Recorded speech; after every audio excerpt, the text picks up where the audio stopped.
السلام عليكم ورحمة الله وبركاته أبطال أولى إعدادي. النهاردة بنبدأ مع بعض وحدة جديدة، الوحدة التانية والدرس الأول. بنبدأ مع بعض بأول سؤال اختر. كنا بنتكلم عن إيه في الجزء الأول من الدرس الأول؟ بنتكلم عن الكهرباء الساكنة. طيب يلا يا غالي، قبل ما نبدأ مع بعض تعالى احنا هندينا حاجة اسمها السلسلة الكهروستاتيكية، اللي هي ترتيب بعض المواد على حسب قدرتها على فقد أو سهولة فقد الإلكترونات. تمام كده؟ طيب، عندنا في المقدمة عندنا زجاج، حاول تكتب معايا. عندنا تاني حاجة شعر. عندنا تالت حاجة خشب. عندنا رابع حاجة هيكون جلد صناعي. دي هتفرق معايا أوي يا جماعة لو أنا حافظهم بالترتيب. بعد كده عندنا حرير. بعد كده عندنا صوف. بعد كده عندنا قطن. بعد كده عندنا ورق. بعد كده ابو نايت. لازم اكون عارف السبع الحاجات ده هم، التسع حاجات ده هم. يبقى تاني: زجاج، شعر، خشب، جلد صناعي، حرير، صوف، قطن، ورق، ابو نايت. اللي بيجي في الاول هنا يبقى شحنته موجبة، يعني بيفقد الكترونات. أما اللي هيجي في الآخر يبقى سالب، يبقى يكتسب إلكترونات. طب يلا بينا نشوف مع بعض. لو أنا فهمت الجزء ده هيسهل عليا حاجات كتيرة أوي. بيقول لي جميع الأجسام التالية يتكون عليها شحنة سالبة عند احتكاكها بصاغ خشبية ما عدا. طب أنا بحل السؤال ده إزاي؟ بص يا غالي، أنا بجيب السلسلة قدامي أهي، وبيقول لي الخشب، يبقى هنعلم على الخشب. تمام أهو. بيقول لي جميع الأجسام التالية تتكون على شحنة سالبة ما عدا، يبقى أنا كل ده سالب فعلا. جلد وحرير وصوف وقطن وورق وأبونات سالب. مين اللي هيبقى موجب؟ حاجتين: الشعر والزجاج. يبقى هما مين؟ يبقى الزجاج. يبقى هي دي الإجابة الصح. شفت أنا حليت إزاي؟ أنت هتبقى أشطر مني كمان لو فكرت بنفس التفكير ده أهو. طب يلا السؤال اللي جاي: عند دلك مسطرة من الخشب، يبقى علم على الخشب أهو. شفت أنا بحل إزاي أهو. بقطعة من القطن، يبقى القطن تحت أهو. تمام كده. تتولد قوة كهربية بينهما ما نوع الشحنة المتكونة على المسطرة الخشب. طب الخشب جه الأول يبقى موجب، طب القطن جه بعديه يبقى سالب، يبقى هندور على كلمة موجب أهي. هو عايز بيقول لي إيه؟ ما نوع القوة بينهم، يبقى طبعا موجبة. طب بيقول لي بقى هنا يا شطار، هل هتتجاذب ولا تتنافر؟ طبعا واحدة موجب وواحدة سالب، يبقى طبعا تتجاذب. شفت السؤال جاي ازاي؟ برافو عليك. سؤال 3: عند دلك صاغ خشبية، علم على الخشب. من الصوف، يبقى هتعلم لي على الخشب وعلى الصوف اهو. جميل كده عشان تبقى فاهم بس احنا ماشيين ازاي. يبقى الخشب كده هيكون، برافو عليك، موجب. طيب والصوف هيكون ايه؟ سالب. هو بيسأل على ايه؟ الصوف، يبقى سالب. ها سهلة كده اهو. طيب يمكن أن تتولد شحنات كهربية ساكنة على سطح مادة نقط عند احتكاكها بقطعة من الصوف. طبعا هنشوف كده. حديد ده معدن، نحاس كذلك، الكربون بيوصل الكهرباء، يعني هتتسرب الشحنات، يبقى الإجابة الأبونايت. عند دلك ساق من الخشب وقطعة من الصوف، فإن الخشب يكتسب شحنة نقط والصوف يكتسب شحنة نقط. يلا يا بطل، احنا قلنا من شوية الخشب والصوف، الخشب فوق يبقى موجب، طب الصوف يبقى سالب، يبقى الإجابة باء. برافو. شفت أنا حليت إزاي؟ 5 أسئلة بالنسبة للمتسلسلة، سؤالين في امتحانك. طبعا أبقى طالب، يعني أنا شايف مستهتر لو أنا ما ضمنتش الدرجتين دول. طيب سؤال 7، 6 ماشي 7. بيقول لي عند دلك ساق من الأبونايت. تمام، نرجع للسلسلة تاني عشان تبقى معايا. بتقول إيه يا مستر؟ ساق من الأبونايت بقطعة من الحرير. الأبونايت كده كده سالب، والحرير يبقى موجب. تتكون شحنات نقط على الساق، يبقى سالب، لأن الأبونايت كده كده في الآخر، يبقى هنقوله سالب.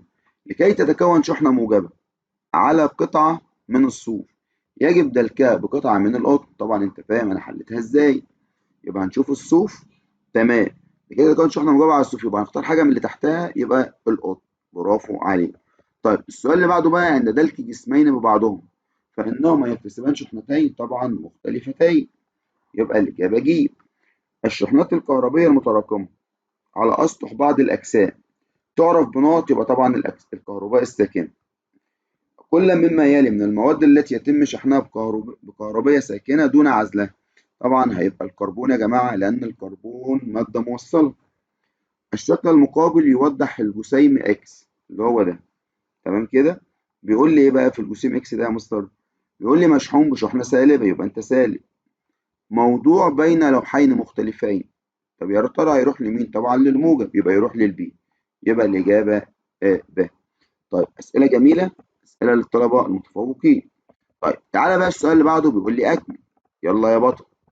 ها، بيقول لي عند تقريب جسمين لهما نفس الشحنة لا يحدث لهما. هنا بقى جسمين لهما نفس الشحنة. مم، يبقى هنقوله إيه؟ يبقى يتنافرا. طب ولو مختلفين يتجاذبان. برافو عليك.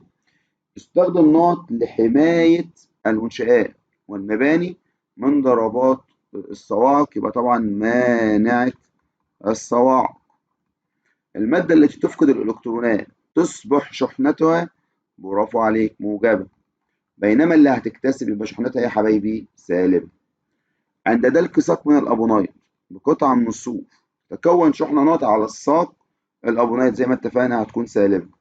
طب الصوف يا مستر يبقى موجبة. استخدم جهاز نوع، يبقى قلنا جهاز ايه؟ كولوم ميتر. الشحنات الكهربية نوعان، موجبة سالبة. عند دلك ساق من الزجاج بقطعة من الجلد فإن الزجاج يفقد، بينما الجلد يحصل له يا جماعة يكتسب. برافو عليك. طب تعالى للسؤال اللي بعده، ده علامة صح أم خطأ. توصيل ناقلات الوقود بسلاسل معدنية ملامسة للأرض لتفريغ الشحنات الكهربائية صح. تكتسب ساق من الخشب إلكترونات عند احتكاكها بجاكي مصنوع من الجلد. طبعا الإجابة دي يا شطار تكتسب، لا دي بتفقد، يبقى الإجابة غلط.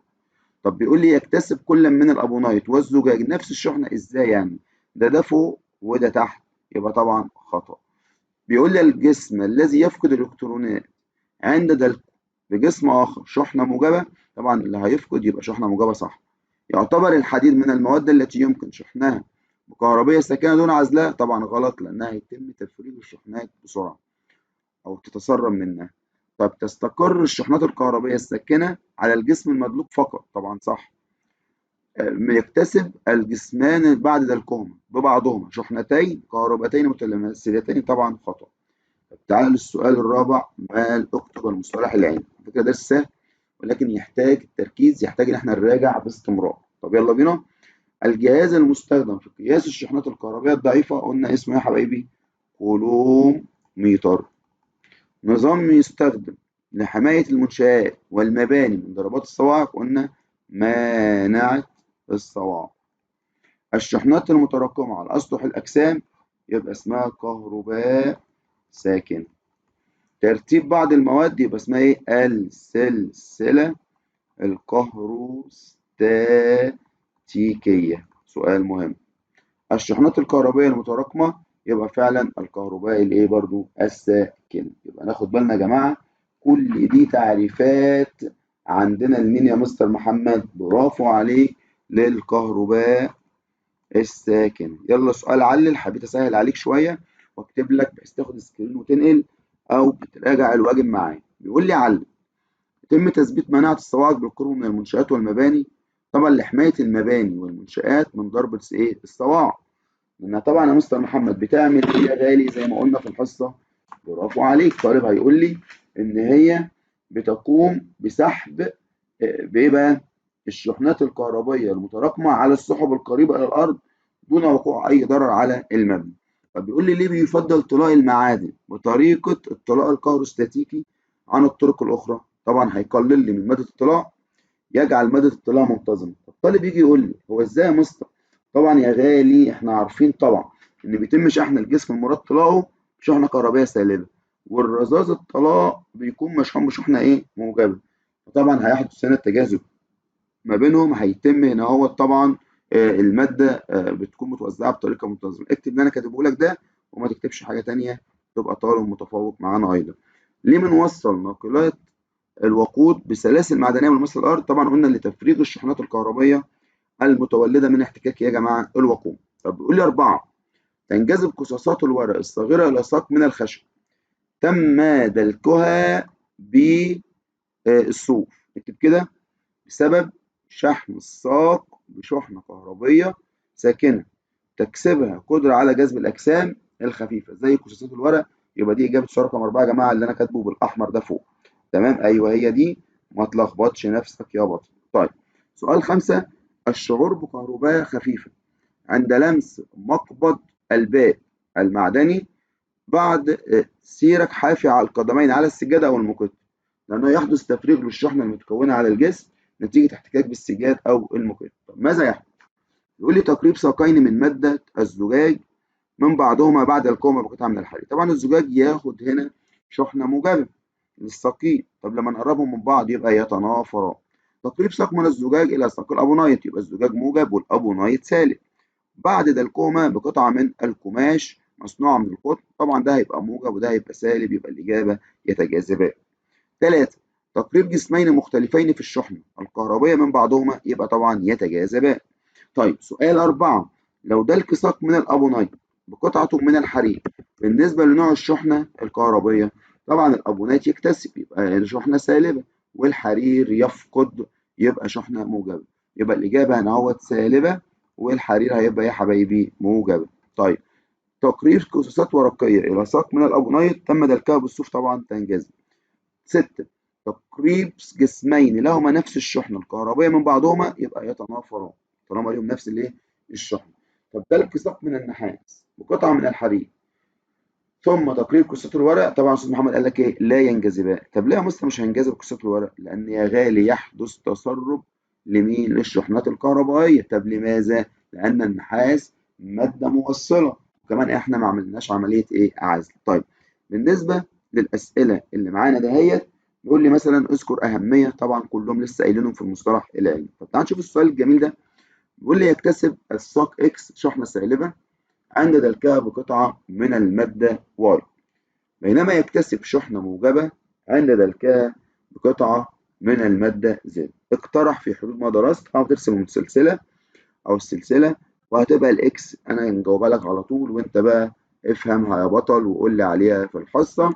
طبعا الحرير هيبقى الإكس، تمام، ده اللي هيكون شحنة سالبة. طيب عند دلكها بالواي، الواي دي طبعا هيكون حاجة قبله يبقى جلد صناعي. طيب بينما يكتسب شحنة موجبة عند دلكها بمادة زد، يبقى هناخد حاجة من اللي بعدها يبقى الصوف. تمام كده، برافو عليك يا بطل. طب تعالى للسؤال اللي بعده. بيقول لي ايه؟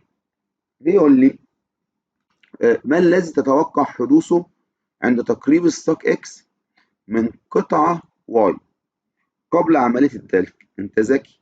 قال لي قبل عملية الدلك. معلش يا جماعة انا بقى هجيب سؤال في الامتحان لازم يحتاج لطالب مركز، زي ما عملنا امتحان من اسبوع وطبعا شفنا فيه طلبة بسم الله ما شاء الله متفوقة وقدرت تجاوب الأسئلة الجميلة دي.